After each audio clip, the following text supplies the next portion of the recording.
Hey, it's Chris, Liege Games. Let's talk about 7 games that I have sitting right next to me here that I am eagerly anticipating for the rest of March. What are they?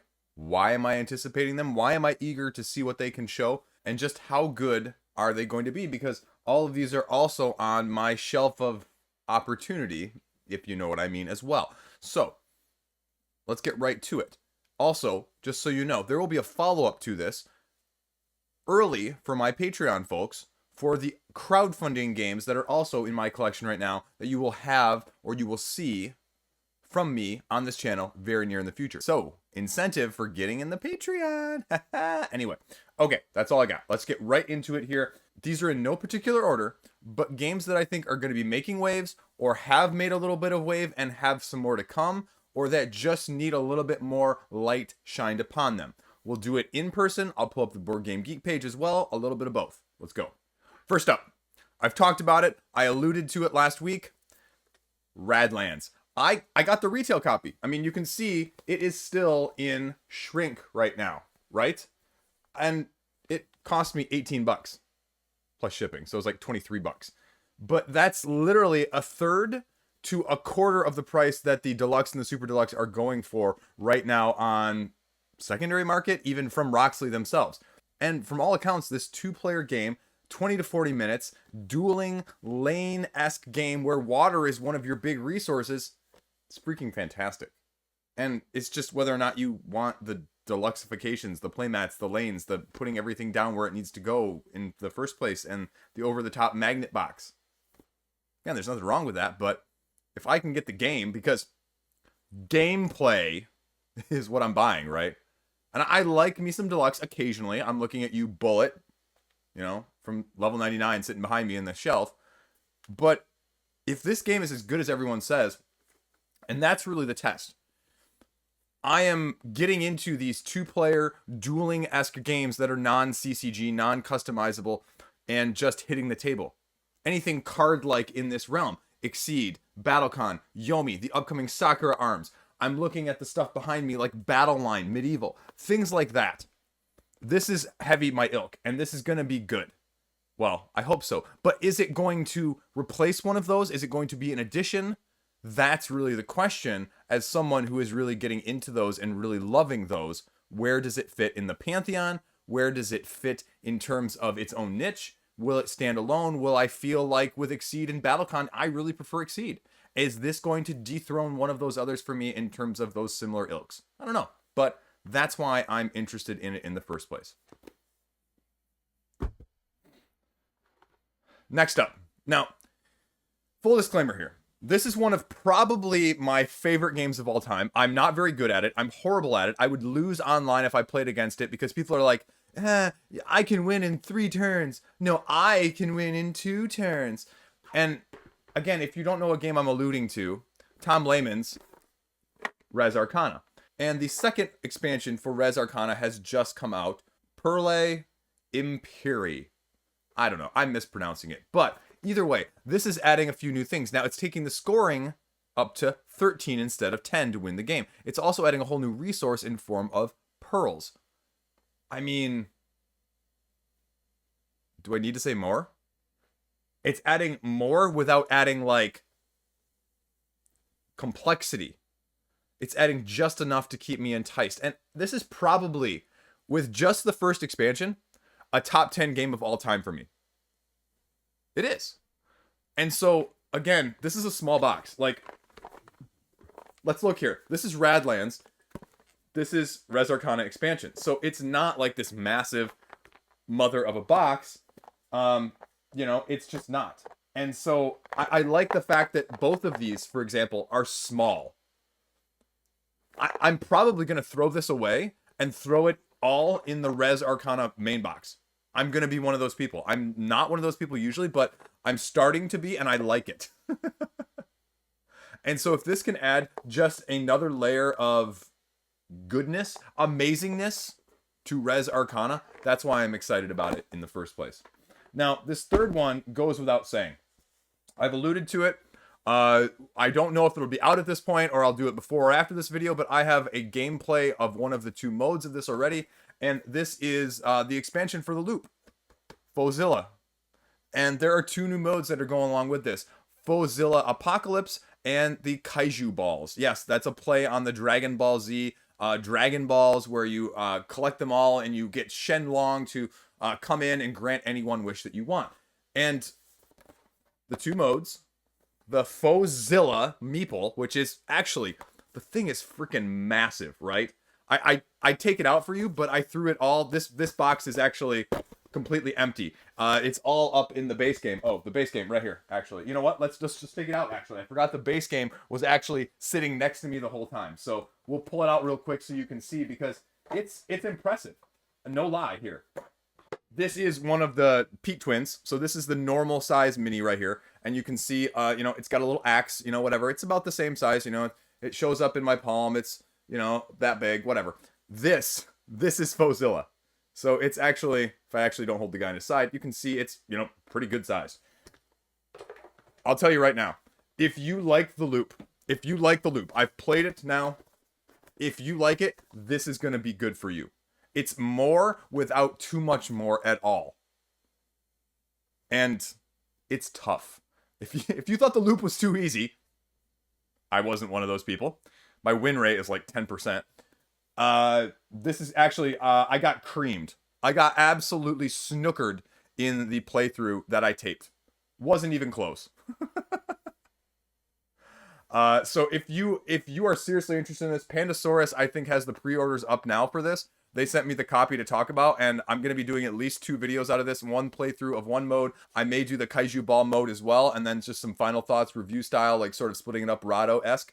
But this is going to be amazing for you guys who love the loop. I'll tell you right now. I'm one of the few people on Board Game Geek that's already rated it, and, you can probably guess what my rating is going to be, but you can go over there and check it out and find me if you can. It's not going to be difficult.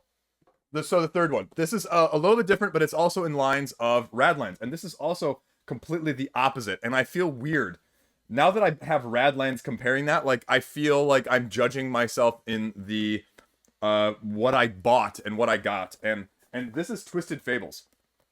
I went in on the last GameFound campaign, and I got it as a deck builder dueler.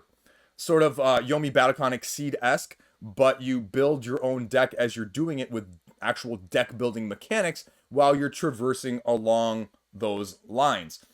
And I look at this, and I'm holding this on my shoulder so you can see how massive it actually is. This is, 2 to 3 game boxes thick as well right here, with all of the little expansions and the 2 versus 2 upgrades. And yeah, it's the epic collection. And I think the one main difference that people said is, I'm going to open this up and there's not going to be one great collective storage. So can I fit it all in the main box? I don't know. This is a sleeve that's going around it.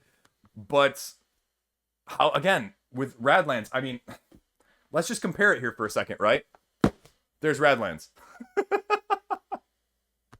Now, I guess the other thing I'll compare, though, is if I would have gotten the Super Deluxe of Radlands, it would have cost me probably about as much as Twisted Fables did. So if you look at it like that, that's slightly different then. But it's also in the same, though, right? This is another 2-player. It says 2 versus 2 as well in the upgrades, but this is another 2-player dueler. Do I have a type? Yes, it's not blonde, brunette, or Asian. It's... So, this is going to be what it's going to be. And I love the fact that they went countercultural. These are all heroines. I love that. It's different enough. The deck building is different enough, but will I love it? And is it going to be too much overhead for my wife? Because she is the main gaming partner for this. Radlands, I think, is fine. Exceed is... Battlecon, I wouldn't even try with her. Yomi, I'm not sure about yet. Battle Line is great. And so that's going to be the question. Is Twisted Fables in there in the middle? Or is it going to be at one of those ends where it's, we'll see. That's something to consider. Your audience is always important when you're considering these things. And I'm better about that now, Agnite. Stop judging me from the corner. But that's sort of how my thought process goes. And this next one, full disclaimer, I bought this one and I sold it. And I bought it again. Because this is a very important point. I played it twice with my game group and I didn't like it. Found out a couple months later Months later, months later, I was playing it wrong. Then, then it got announced that it was getting picked up in the U.S. And again, retail. Did you see that? I tossed it and caught it. This is Scout, the card game, where you're doing these combos, these driven lines of cards out of your hand, trying to one up each other as you go. And we played it wrong. The Japanese rules that I had translated into English at that point, because I imported the original game of Scout, and the aesthetic for the previous Scout was just not nearly as good. This little carnival theme is much better. That's one thing that a lot of these Japanese imports need, is just a retheme. Ghosts of Christmas, which is the Time Palatrix. Time Palatrix is one of the most originally creative, ugliest Japanese cover that I've ever seen, and I love that game. And I have a copy of Ghost Christmas sitting right over there behind the camera from Board Game Tables, because they're re-implementing things like this. And I spout this stuff all the time because there is some amazingly good stuff that goes sight unseen that people just don't give a thought to on a lot of the major channels, because it's not going to get them the clicks, it's not going to get them the hype. And this is the sort of stuff I love talking about, because this game, if you love card games, if you love trick-esque, it's not really a trick-taking game, but if you like it, again, look at this. Minimalistic. Fits in my pocket. There you go. That's Scout. You need to know about it. But let me show you the other aesthetic just for comparison's sake here. Here is the original Scout. Again, it's nothing to sneeze at. I mean, it's fine. But the other one is definitely an upgrade. So, again, it's just nicer. And here's Time Palatrix. That cover is just, you know, and again, as someone who owns this, yeah, it comes with those little tiddlywinks and these little pawns. And this is really flimsy. This is like a fold out, like a rule book, you know, paper fold out. So it definitely needed the upgrade with Ghosts of Christmas. Anyway, there you go. So there we go. There's that. What are we through? 5 now? We're through 5 of the 7 games. We have 2 more. And this is really interesting because I never thought I'd have this in my collection. But they asked and they reached out, and I think it's in anticipation of the upcoming campaign, and that is Terraforming Mars: The Ares Expedition, with the upcoming expansion that apparently Rahdo has the exclusive on, and there's not even a Board Game Geek entry yet from Stronghold Games on Board Game Geek for the expansion, and they're sending out some review copies, and this is the collector's edition with the dual layer player boards and custom storage trays. So I never thought I would have one of these games in my collection, Terraforming Mars, but now I'm going to be trying this and seeing how I feel about it, because it was always one of those games for me. Terraforming Mars Ares Expedition, where it was, I need to try before I was even going to consider it. Like, I would be happy to play it if someone else in my game group had it, one of those. But is it something that is going to be more along the lines of the worker placements that I'm just not nearly as fond as, or, you know, that style of game? Or is it going to win me over, sort of like Dune Imperium has, where, you know, that is just a masterclass in game excellence and execution? And I've heard people really love this game, especially who love Terraforming Mars, have said this is better than it. Controversial, I know. Now, obviously, a lot of people love them some Terraforming Mars too, so I don't have an opinion yet. I don't have a feeling on the first Terraforming Mars, so I feel like I offer a unique opinion on this as well for someone who does not like Race for the Galaxy, has no backing of Race for the Galaxy as a comparison point, and who has no Terraforming Mars. So I'm coming in this from a fresh standpoint, not a, I'm going to compare it to this and compare it to this and then overanalyze. No, I'm going to go what I do always and just let you know how I feel about it straight up. So that's why I'm super interested in getting this to the table and seeing what it does or doesn't do for me, because, again, I have no freaking clue. Last up, and this is another retail surprise for me. I could not wait to get this. I really could not wait to get this. What shirt am I wearing underneath right now here? Oh, no, I'm wearing Hoth still. I thought I was wearing my shirt where the DeLorean is running into the TARDIS, you know? The whole time travel paradox hitting each other sort of thing, because I'm a big Doctor Who fan, and I'm a big time travel fan. I'm a big, you know, well, we just talked about The Loop, right? 12 Monkeys, anyone? The best series that's ever done time travel and paradoxes and looping of events that have consequences and making it all make sense while not completely blowing your mind, but it's still keeping you on edge about what's going to happen. And wow, what did they just do? And so when this game first got announced, I didn't even need to know how it played. I wanted it. And I wasn't lucky enough to get a review copy, but it was something I felt that strongly about that I picked up for myself on retail, and that is That Time That You Killed Me. this sort of campaign-esque game, Time Machine, 4 chapters of escalating difficulty, wild time travel shenanigans, where you get to unlock more content. I mean, need I say more? I mean, yeah. Can you tell? Can you tell, like, this video, like, I'm excited to play all of these. Like, this is the thing that I love about this hobby. Like, as much as there is out there, like, most of these are new, but at the same time, you know why I'm so excited about all of these?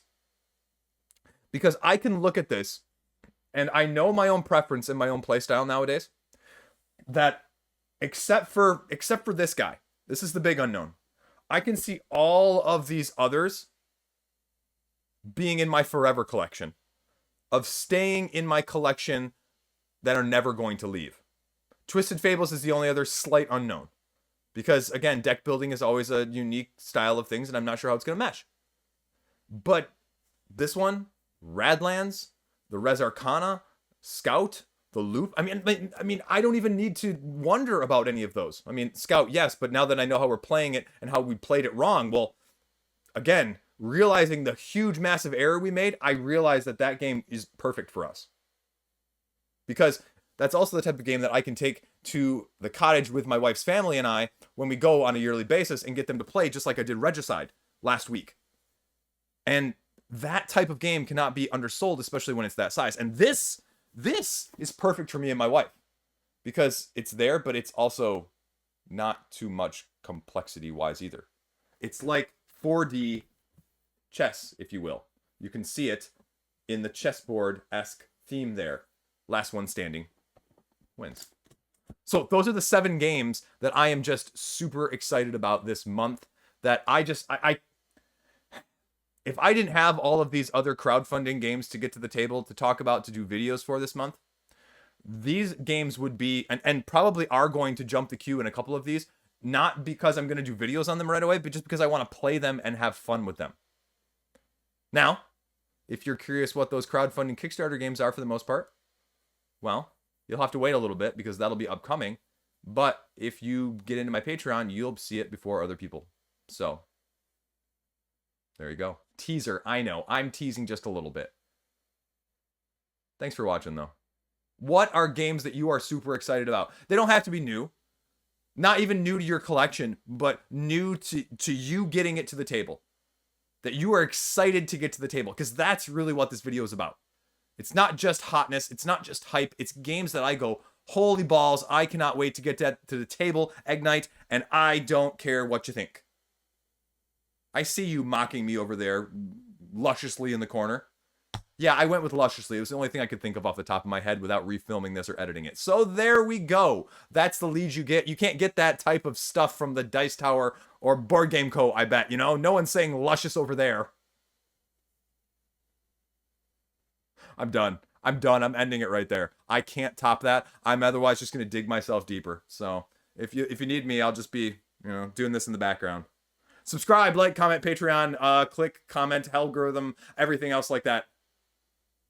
Stay classy. Peace out. Have a great day. Okay, I didn't really link the Board Game Geek stuff, but I'll throw the links in the comment below so you can do the thing there with the thing and the thing.